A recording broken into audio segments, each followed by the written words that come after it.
Hello and welcome to the Vegan Corner. Here for you today we have our third Christmas recipe, which is for a delightful, savory shepherd's pie. This vegetable dish has a rich, full-bodied flavor, which could easily hold its own in a scrap with the non-vegan version. If you have never tried this recipe before, or you are simply used to eating the regular version, then I strongly suggest you to give it a go, as I'm sure you'd love it. The ingredient list is in the description below the video. Let's start with one of our favorite tasks of all time, chopping. Start by chopping the onions, the celery and the carrots into pea-sized pieces. Then, dice the mushrooms into bigger chunks, as they will shrink during the cooking process. Now to the garlic, which can be both finely sliced or chopped, your choice. Last but not least, the herbs. Simply chop them as finely as possible. Now take your favorite pan and place it over high heat.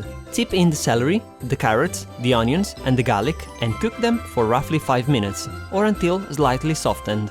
Add the mushrooms and cook for another 2 minutes. By now, the most amazing aroma should have spread all over the kitchen, which is good, right? We must say though, as tempting as it is to just eat it in its current form, you'll be far happier should you wait until the end of the recipe. Add some black pepper if desired and stir it in. Then add the peas and the lentils and stir once again. It's now time to add in the rest of the ingredients, so start by mixing in the miso and the tomato paste. Throw in the chopped herbs, the soy sauce and the vinegar. Give the ingredients a good mix before moving on. If you haven't noticed it already, basically the entire recipe revolves around moving ingredients from one place to the other and stirring them, nothing too complicated. On the side, mix the water with the flour, add the mixture into the pan and stir.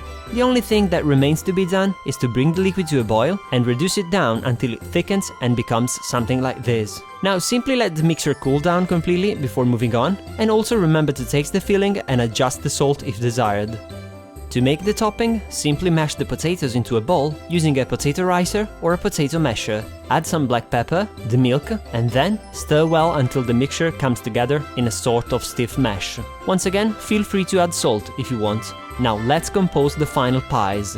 Start by pouring the desired amount of filling into an oven dish. Here we are using ramekins to make mono portions, but feel free to make a single large portion by using a bigger oven dish if you wish.